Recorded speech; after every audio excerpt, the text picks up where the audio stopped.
Hello guys, welcome to TAS Academy. Today we will discuss about 10th July 2023 daily current affairs. These daily current affairs are very useful for any competitive examinations. ఈ daily current అఫైర్స్ని మీరు miss కాకుండా ఉండాలి అని అంటే తేఎస్ academy YouTube ఛానల్ని subscribe చేసుకోండి. అదేవిధంగా తేఎస్ academy యాప్ని డౌన్లోడ్ చేసుకోండి. తేఎస్ అకాడమీ యాప్ లింక్ అనేది కింద డిస్క్రిప్షన్లో ఇవ్వడం జరిగింది. ఈరోజు కరెంట్ అఫైర్స్ వీడియో చూసే ముందు previous day current affairs video కూడా ఒక్కసారి క్విక్ రివిజన్ చేయండి. దీనివల్ల మీకు కరెంట్ అఫైర్స్ ఫ్లో అనేది మిస్ కాకుండా ఉంటుంది. నేషనల్ న్యూస్లో ఇంపార్టెంట్ కరెంట్ అఫైర్స్ చూద్దాం. Farmers distress index. ఓకే, ఈ central research institute for dryland agriculture మరియు Indian council of agriculture research అనే సంస్థలు ఈ ఫార్మర్స్ డిస్ట్రెస్ ఇండెక్స్ని లాంచ్ చేయడం జరిగింది. ముఖ్యంగా ఫార్మర్స్కి ఎర్లీ వార్నింగ్ సిస్టమ్గా ఈ ఫార్మర్స్ డిస్ట్రెస్ ఇండెక్స్ అనేది బాగా యూజ్ అవుతుందని చెప్పుకోవచ్చు. ముఖ్యంగా అగ్రికల్చర్ సంబంధించిన న్యూస్ని సంబంధిత అధికారులు న్యూస్ పేపర్స్ లేదా సోషల్ మీడియా ద్వారా వాచ్ చేస్తూ ఉంటారు. దెన్ ఈ సంబంధిత అధికారులు లోకల్గా ఉండే ఫార్మర్స్ని అలర్ట్ చేసి వాళ్ళకి టెలిఫోనిక్ ఇంటర్వ్యూస్ కండక్ట్ చేయడం ద్వారా ఫ్యూచర్లో వచ్చేటువంటి క్రాప్ లాస్ మరియు ఫైనాన్షియల్ లాస్ని తగ్గించడం జరుగుతుంది. Next some important takeaways. Indian council of agriculture research కి చైర్మన్ గా హిమాంశు పాఠక్ గారు కంటిన్యూ అవుతూ ఉన్నారు. ఈ Indian council of agriculture research అనేది 16th జూలై 1929లో ఎస్టాబ్లిష్ కాబడింది. Indian council of agriculture research యొక్క హెడ్ క్వార్టర్స్ న్యూఢిల్లీలో ఉంది.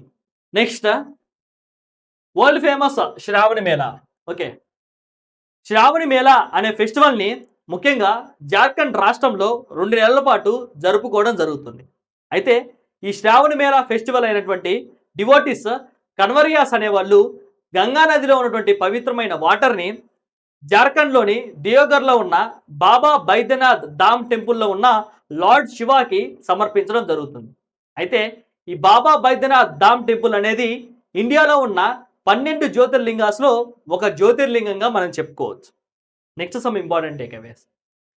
జార్ఖండ్ చీఫ్ మినిస్టర్గా హేమంత్ సోరెన్ గారు కంటిన్యూ అవుతూ ఉన్నారు. జార్ఖండ్కి గవర్నర్గా సిపి రాధాకృష్ణన్ గారు కంటిన్యూ అవుతూ ఉన్నారు. Gautam Buddha wildlife sanctuary, Palamau tiger reserve మరియు బెట్లా నేషనల్ పార్క్స్ అనేవి జార్ఖండ్ రాష్ట్రంలో ఇంపార్టెంట్ నేషనల్ పార్క్స్ మరియు వైల్డ్ లైఫ్ శాంచురీస్గా మనం చెప్పుకోవచ్చు. దామోదర్, గంగా, సోన్ మరియు సుబర్ణరేఖ రివర్స్ని జార్ఖండ్లో ప్రవహించేటువంటి ఇంపార్టెంట్ నదులుగా మనం చెప్పుకోవచ్చు. అంతేకాకుండా హజారీబాగ్ లేక్, జయంతి సరోవర్ మరియు డిమ్నా లేక్స్ అనేవి జార్ఖండ్లో ఇంపార్టెంట్ లేక్స్గా మనం చెప్పుకోవచ్చు. నెక్స్ట్ ఇంటర్నేషనల్ న్యూస్లో ఇంపార్టెంట్ కరెంట్ అఫైర్స్ చూద్దాం. UN security council to hold first ever meeting on threats of AI security. Okay, artificial ఇంటెలిజెన్స్కి సంబంధించిన థ్రెట్స్ని డిస్కస్ చేయడం కోసం యునైటెడ్ నేషన్ సెక్యూరిటీ కౌన్సిల్ తమ యొక్క ఫస్ట్ మీటింగ్ని యునైటెడ్ కింగ్డమ్లో జరపడం జరిగింది. అయితే ఈ ఆర్టిఫిషియల్ ఇంటెలిజెన్స్ అంటే ఏంటో చూద్దాం. ఆర్టిఫిషియల్ ఇంటెలిజెన్స్ అనే నేమ్ని ఫస్ట్ 1950లో యూటిలైజ్ చేయడం జరిగింది. ఆర్టిఫిషియల్ ఇంటెలిజెన్స్ అంటే హ్యూమన్ బీయింగ్స్ చేసేటువంటి టాస్కుల్ని కంప్యూటర్ లేదా రోబోట్ అనేది తమకి డిజైన్ చేసినటువంటి కంప్యూటర్ అల్గారిథం ద్వారా పూర్తి చేయడాన్నే ఆర్టిఫిషియల్ ఇంటెలిజెన్స్ అని అంటారు. ఆర్టిఫిషియల్ ఇంటెలిజెన్స్ గురించి కొన్ని అడ్వాంటేజెస్ మరియు డిసడ్వాంటేజెస్ చూద్దాం. ఆర్టిఫిషియల్ ఇంటెలిజెన్స్ అనేది ముఖ్యంగా బిగ్ డేటాని అనలైజ్ చేయడానికి, సైబర్ సెక్యూరిటీ థ్రెట్స్ని డిటెక్ట్ చేయడానికి, అదేవిధంగా ఒక వర్క్ని లేదా ఒక టాస్క్ని రిపిటేటివ్గా పర్ఫామ్ చేయడానికి బాగా యూజ్ అవుతుంది. కొన్ని డిసడ్వాంటేజెస్ చూద్దాం. జవాబుదారీతనం మరియు పారదర్శకత లేకపోవడం వల్ల ఆర్టిఫిషియల్ ఇంటెలిజెన్స్ ఎక్కువగా హ్యాకింగ్కి గురయ్యే అవకాశం ఉంది. అంతేకాకుండా ఈ ఆర్టిఫిషియల్ ఇంటెలిజెన్స్ అనేది హ్యూమన్ వర్క్ని రీప్లేస్ చేసి అన్ఎంప్లాయ్మెంట్ని పెంచుతుందని మనం చెప్పుకోవచ్చు. Next some important takeaways.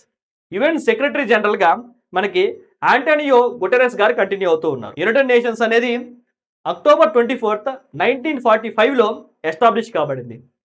UN headquarters New York నగరంలో ఉంది. ఈ యునైటెడ్ నేషన్స్ అనేది 2023ని మిల్లెట్స్ ఇయర్గా నామకరణం చేయడం జరిగింది. నెక్స్ట్ బ్యాంకింగ్ అండ్ ఫైనాన్స్లో ఇంపార్టెంట్ కరెంట్ అఫైర్స్ చూద్దాం. India's forex reserves rise by $1.85 billion RBI report. Okay, రీసెంట్ గా రిజర్వ్ బ్యాంక్ ఆఫ్ ఇండియా అనేది తమ యొక్క రిపోర్ట్ లో ఇండియా యొక్క ఫారెక్స్ రిజర్వ్స్ $1.85 బిలియన్ ఇంక్రీజ్ అయ్యాయని పేర్కొనడం జరిగింది. అయితే ఈ ఫారెక్స్ రిజర్వ్స్ అంటే ఏంటో చూద్దాం. ముఖ్యంగా ఆయా దేశాల యొక్క సెంట్రల్ బ్యాంక్స్ అనేవి కొంత అసెట్స్ ని ఫారెన్ కరెన్సీలో రిజర్వ్ చేయడం జరుగుతుంది. దీనినే మనం ఫారెక్స్ రిజర్వ్స్ అని అంటాం. అయితే ఇండియా యొక్క ఫారెక్స్ రిజర్వ్స్ అనేవి ఎక్కువ యుఎస్ డాలర్ రూపంలో ఉన్నాయని మనం చెప్పుకోవచ్చు. ముఖ్యంగా ఈ ఫారెక్స్ రిజర్వ్స్ లో golden reserves, special drawing rights మరియు foreign currency assets and reserve position with international monetary fund అనేవి ఇంక్లూడ్ అయి ఉంటాయి. వీటిలో మార్పుల వల్లే ఇండియా యొక్క ఫారెక్స్ రిజర్వ్స్ ప్రీవియస్ గా $593 బిలియన్ ఉన్నది కాస్త $1.85 బిలియన్ ఇంక్రీజ్ అయ్యి $595 బిలియన్ వద్ద ముగిసిందని చెప్పుకోవచ్చు.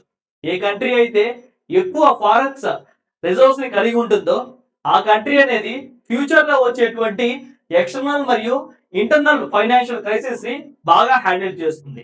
అంతేకాకుండా ఏ కంట్రీ అయితే ఫారెక్స్ రిజర్వ్స్ ని ఎక్కువగా కలిగి ఉంటుందో ఆ కంట్రీ యొక్క డొమెస్టిక్ కరెన్సీ అనేది అప్రిషియేట్ అవుతుందని మనం చెప్పుకోవచ్చు. Next some important takeaways.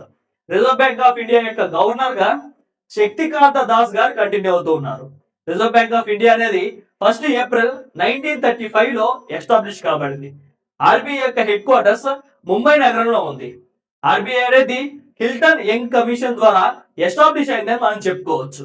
Next schemes లో ఇంపార్టెంట్ కరెంట్ అఫైర్స్ చూద్దాం. Pradhan Mantri Mudra Yojana loans witness 23% disbursal increase. Okay, ముఖ్యంగా MSME sectors, micro small and medium enterprises sectors కి ఫైనాన్షియల్ సపోర్ట్స్ ని ప్రొవైడ్ చేయడం కోసం ప్రైమ్ మినిస్టర్ నరేంద్ర మోడీ గారు 2015 సంవత్సరంలో ఈ ప్రధానమంత్రి ముద్రా యోజనని లాంచ్ చేయడం జరిగింది. ఈ ప్రధానమంత్రి ముద్రా యోజనలో బ్యాంక్స్ అనేవి ఎంఎస్ఎంఈ సెక్టార్స్ కి 3 టైప్స్ ఆఫ్ లోన్స్ ని ప్రొవైడ్ చేస్తూ ఉంటాయి. అందులో ఫస్ట్ది శిశు ముద్రా యోజన లోన్. ఈ శిశు ముద్రా యోజన లోన్లో బ్యాంక్స్ అనేవి 50,000 అమౌంట్ని లోన్ రూపంలో ఎంఎస్ఎంఈ సెక్టార్స్కి ప్రొవైడ్ చేస్తాయి. వెరాజ్ కిషోర్ ముద్రా యోజన లోన్లో 50,000 నుంచి 5 lakhs వరకు అమౌంట్ బ్యాంక్స్ అనేవి లోన్ రూపంలో ఎంఎస్ఎంఈ సెక్టార్స్ ప్రొవైడ్ చేస్తాయి. ఫైనల్గా తరుణ్ ముద్రా యోజన లోన్లో 5 lakhs నుంచి 10 lakhs వరకు అమౌంట్ ఎంఎస్ఎంఈ సెక్టార్స్కి బ్యాంక్స్ అనేవి ప్రొవైడ్ చేస్తూ ఉంటాయి. రీసెంట్గా సెంట్రల్ గవర్నమెంట్ తన యొక్క రిపోర్ట్ ప్రకారం ఈ ప్రధానమంత్రి ముద్రా యోజన యొక్క లోన్స్ అనేవి 23% ఇంక్రీజ్ అయ్యాయని తమ యొక్క రిపోర్ట్లో పేర్కొన్నాయి. అందులో కూడా ముఖ్యంగా తరుణ్ ముద్రా యోజన ఏదైతే మనం 5 lakh నుంచి 10 lakhs వరకు లోన్ ఇస్తామో అది బాగా ఇంక్రీజ్ అయిందని సెంట్రల్ గవర్నమెంట్ తమ యొక్క రిపోర్ట్లో పేర్కొనింది. ఈ ప్రధానమంత్రి ముద్రా యోజనని మినిస్ట్రీ ఆఫ్ ఫైనాన్స్ ఇంప్లిమెంట్ చేస్తుంది. మనకి ఫైనాన్స్ మినిస్టర్గా శ్రీమతి నిర్మలా సీతారామన్ గారు కంటిన్యూ అవుతూ ఉన్నారు. సైన్స్ అండ్ టెక్నాలజీలో ఇంపార్టెంట్ కరెంట్ అఫైర్స్ చూద్దాం. Gravity whole. ఓకే, రీసెంట్గా బెంగళూరుకి చెందిన ఇండియన్ ఇన్స్టిట్యూట్ ఆఫ్ సైన్స్ సంబంధించిన రీసెర్చర్స్ అనేవాళ్ళు ఇండియన్ ఓషన్ హిందూ మహాసముద్రంలో గ్రావిటీ హోల్స్ని కనిపెట్టడం జరిగింది. అయితే ఈ గ్రావిటీ హోల్స్ అంటే ఏంటో చూద్దాం. భూమి యొక్క అంతర్భాగంలో క్రస్ట్, మ్యాంటిల్, కోర్ అనేటువంటి 3 లేయర్స్ ఉంటాయి. మెటీరియల్ డెన్సిటీకి సంబంధించిన డిఫరెన్సెస్ వల్ల ఈ క్రస్ట్ లేయర్ అనేది కొన్ని మార్పులకు చెందుతుంది. ఈ మార్పులే గ్రావిటీ హోల్స్ ఫామ్ అవడానికి ముఖ్య కారణంగా మనం చెప్పుకోవచ్చు. ఈ గ్రావిటీ హోల్స్ దగ్గర గ్రావిటేషన్ అనేది మిగిలిన ప్రాంతాలతో పోల్చుకుంటే చాలా తక్కువగా ఉంటుందని మనం చెప్పుకోవచ్చు. అంతేకాకుండా గ్రావిటీ అనేది భూమి మొత్తం యూనిఫామ్గా ఉండదని మనం చెప్పుకోవచ్చు. ముఖ్యంగా గ్రావిటీ అనేది పోల్స్ అంటే ధ్రువ ప్రాంతాల వద్ద మ్యాక్సిమం గాను, ఈక్వటోరియల్ రీజియన్స్ అంటే భూమధ్య రేఖ ప్రాంతాల వద్ద మినిమం గాను ఈ గ్రావిటేషన్ ఫోర్స్ ఉంటుందని మనం చెప్పుకోవచ్చు. అపాయింట్మెంట్స్లో ఇంపార్టెంట్ కరెంట్ అఫైర్స్ చూద్దాం. Brand ambassador of Asics India private limited. Okay, రీసెంట్గా ఎసెక్స్ ఇండియా ప్రైవేట్ లిమిటెడ్కి బ్రాండ్ అంబాసిడర్గా శ్రద్ధా కపూర్ గారు అపాయింట్ కాబడ్డారు. ముఖ్యంగా ఉమెన్స్ స్పోర్ట్స్ వేర్ మరియు బ్రాండెడ్ ఫుట్వేర్స్ని మ్యానుఫ్యాక్చర్ చేసేటువంటి జపనీస్ కంపెనీగా మనం ఎసెక్స్ ప్రైవేట్ లిమిటెడ్ని మనం చెప్పుకోవచ్చు. ముఖ్యంగా sound mind and sound body అనేది ఎసెక్స్ ప్రైవేట్ లిమిటెడ్ యొక్క మెయిన్ థీమ్గా మనం చెప్పుకోవచ్చు. నెక్స్ట్ బుక్స్ అండ్ ఆథర్స్లో ఇంపార్టెంట్ కరెంట్ అఫైర్స్ చూద్దాం. Colours of devotion by Anita Bharat Shah. Okay, రీసెంట్గా అనితా భరత్ షా గారు కలర్స్ ఆఫ్ డివోషన్ అనే బుక్ని రచించడం జరిగింది. ఈ బుక్లో వల్లభాచార్యుల వారు ఇంట్రడ్యూస్ చేసినటువంటి పుష్టి మార్గ గురించి డిస్కస్ చేయడం జరిగింది. ముఖ్యంగా వల్లభాచార్యుల వారిని అచినిత భద్ర అని కూడా అంటారు. ఈ వల్లభాచార్యుల వారు శుద్ధ అద్వైత అనే ఫిలాసఫీని ఇంట్రడ్యూస్ చేయడం జరిగింది. ఈ శుద్ధ అద్వైత అని అంటే అబ్సల్యూట్ యూనియన్ అని అర్థం. అంతేకాకుండా ఈ వల్లభాచార్యుల వారు మహాభాగవత్ పురాణ ద్వారా ఫస్ట్ కృష్ణ భక్తిని ప్రమోట్ చేయడం జరిగింది. వల్లభాచార్యులు గారు ఇంట్రడ్యూస్ చేసినటువంటి ఈ పుష్టి మార్గ అని అంటే extreme devotion to the God అనే అర్థం వస్తుంది. నెక్స్ట్ ఇంపార్టెంట్ డేస్ లో వరల్డ్ ఎనర్జీ ఇండిపెండెన్స్ డే. మనం every year July 10th world energy independence day ని జరుపుకోవడం జరుగుతుంది. ముఖ్యంగా ఎనర్జీ యొక్క ఇంపార్టెన్స్, ఎనర్జీ యొక్క కన్జర్వేషన్ మరియు రెన్యూబుల్ ఎనర్జీని ప్రమోట్ చేయడం కోసం మనం July 10th world energy independence day ని జరుపుకోవడం జరుగుతుంది. ముఖ్యంగా ఎనర్జీ అనేది నాన్ రెన్యూబుల్ ఎనర్జీ రిసోర్సెస్ మరియు రెన్యూబుల్ ఎనర్జీ రిసోర్సెస్ ద్వారా ప్రొడ్యూస్ అవుతుంది.